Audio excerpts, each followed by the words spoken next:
Frequent breaking of torx bits ആണ്. നമ്മുടെ ഗറാഷുകളിലൊക്കെ ചെന്ന് കഴിയുമ്പോൾ അവർ നിരന്തരം പറയുന്ന ഒരു കംപ്ലൈൻ്റ് ആണ് നമ്മളുടെ ഈ T45, അതായത് സ്വിഫ്റ്റിൻ്റെ ഓയിൽ ഡ്രെയിൻ നട്ട് അഴിക്കാനുള്ളത്, അതേപോലെ തന്നെ T40 ഇതൊക്കെ ഭയങ്കരമായിട്ട് പൊട്ടിപ്പോകുന്നു, വളഞ്ഞു പോകുന്നു എന്നുള്ളതല്ലേ. അപ്പോൾ നമ്മളിത് കിങ്ടോണി ബ്രാൻഡിൽ വരുന്ന ഒരു ബിറ്റ് സോക്കറ്റാണ്. അപ്പോൾ അത്യാവശ്യം ക്വാളിറ്റി കീപ്പ് ചെയ്യും, തായ്വാനീസ് ബ്രാൻഡാണെന്ന് പറഞ്ഞിട്ടാണ് നമ്മളിത് റെഫർ ചെയ്ത് കൊടുക്കുന്നത്. പക്ഷേ ഇത് ഇങ്ങനെ കോണിക്കലായിട്ട് പൊട്ടിപ്പോയിരിക്കുന്നു. അപ്പോൾ ഇങ്ങനത്തെ ഒരു സാധനം നമ്മൾ ഡിസ്ട്രിബ്യൂട്ടർ, ഇത് ഇമ്പോർട്ടഡ് ഐറ്റം ആയതുകൊണ്ട് ഇതിന് വാറണ്ടി ഒന്നും നമുക്ക് കിട്ടില്ല. ട്രസ്റ്റ് വർത്തി ആയിട്ടുള്ള ബ്രാൻഡ് എന്ന നിലക്കാണ് കിങ്ടോണി നമ്മൾ ഫോൾസൊക്കെ പ്രൊമോട്ട് ചെയ്യുന്നത്.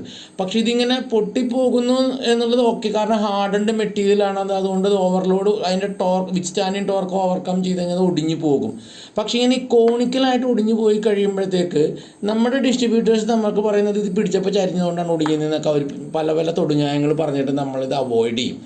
അപ്പോൾ ഇതിൽ കിങ്ടോണിക്ക് ഞാൻ കണ്ടിട്ടുള്ളൊരു പ്രത്യേകത എന്ന് പറഞ്ഞു കഴിഞ്ഞാൽ തപ്പാരിനേക്കാളും ബിറ്റിന് ഇച്ചിരി കൂടി നീട്ടം കൂടുതലാണ്. അപ്പോൾ ചില മെക്കാനിക്സ് പറയുന്നത് നീളം കൂടുതൽ ഒടിഞ്ഞു പോകാൻ സാധ്യതയുണ്ടെന്ന് പറയാറുണ്ട്. പക്ഷേ കിങ്ടോണി മാത്രം ചോദിച്ച് വാങ്ങിക്കുന്ന ഒരുപാട് പേരുണ്ട്.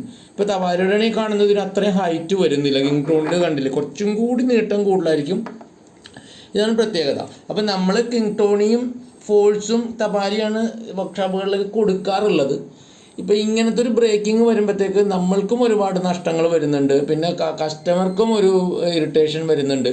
അപ്പോൾ ഈ തരത്തിൽ നിങ്ങൾക്ക് ഉപയോഗിക്കുമ്പോൾ ബ്രേക്കിംഗ് ഉണ്ടോ, അല്ലെങ്കിൽ നിങ്ങൾക്ക് ഏറ്റവും കൂടുതൽ ലൈഫ് കിട്ടുന്ന സോക്കറ്റ് ബിറ്റ് ഏതാണ് എന്നൊന്ന് അറിയിച്ചാൽ നന്നായിരിക്കും. കാരണം നിങ്ങളാണ് നിരന്തരം ടൂൾസുകൾ ഉപയോഗിക്കുന്നത്.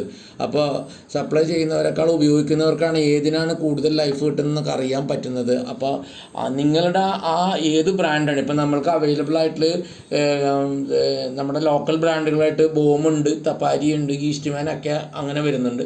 ഇമ്പോർട്ടഡ് ആയിട്ട് നമുക്ക് കിങ്ടോണി ഉണ്ട്, ഫോൾസ് ഉണ്ട്, അതേപോലെ തന്നെ നമുക്ക്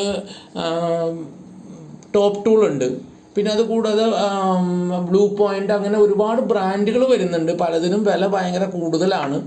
പക്ഷേ ഈ ഒരു കാര്യത്തിൽ നമുക്കൊരു പരിഹാരം ഉണ്ടാക്കേണ്ട ആവശ്യമുണ്ട്. കാരണം എന്താ വെച്ച് കഴിഞ്ഞാൽ ഇതിപ്പോൾ നിരന്തരമായിട്ട് ഒടിയുന്ന കംപ്ലൈൻറ്റുകൾ വന്നുകൊണ്ടിരിക്കുന്നു. അപ്പോൾ കൊള്ളാവുന്നൊരു ബ്രാൻഡിലേക്ക് നമുക്ക് ഒന്ന് ഷിഫ്റ്റ് ചെയ്യാൻ പറ്റിക്കഴിഞ്ഞാൽ നന്നായിരിക്കും.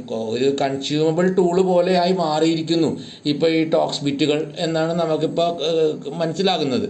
ഇപ്പോൾ നമ്മുടെ അടുത്ത് തന്നെ 100 കണക്കിന് ബിറ്റ് പൊട്ടിയത് കിടക്കുന്നുണ്ട്. നിങ്ങൾ ഷോപ്പിൽ പോയി മേടിക്കുമ്പോൾ അത്ര വലിയ പ്രശ്നങ്ങളൊന്നും ഉണ്ടാവില്ല, കാരണം റീപ്ലേസ്മെൻറ്റിന് വേണ്ടി നിങ്ങൾ ഷോപ്പിലേക്ക് ചെല്ലാൻ സാധ്യത കുറവാണ്. പക്ഷേ ടൂൾ വണ്ടിയുടെ ഇത് അങ്ങനെയല്ല. കാരണം നമ്മൾ നിരന്തരം വർക്ക്ഷോപ്പിൽ ചെല്ലുമ്പോൾ കംപ്ലൈൻറ്റ് പറയാനുള്ള സാധ്യത നിങ്ങൾക്ക് കൂടുതൽ ചാൻസ് കിട്ടുന്നുണ്ട്. അതൊന്നും നമുക്കൊരു പ്രശ്നമല്ല. നമുക്കിതൊരു ശാശ്വത പരിഹാരം ഉണ്ടാക്കിയെടുക്കുക എന്നൊരു ഉദ്ദേശത്തിലാണ് നമ്മൾ ഈ വീഡിയോ ചെയ്യുന്നത്. അപ്പോൾ നിങ്ങൾക്ക് അറിവുള്ളവരും ഇതിനെപ്പറ്റി എക്സ്പീരിയൻസ് ഉള്ളവരും നമ്മളെ കമൻ്റ് ഇട്ട് അറിയിച്ചു കഴിഞ്ഞാൽ വളരെ നന്നായിരിക്കും. മറ്റുള്ളവർക്കും അത് ഉപകാരപ്രദമായി മാറും.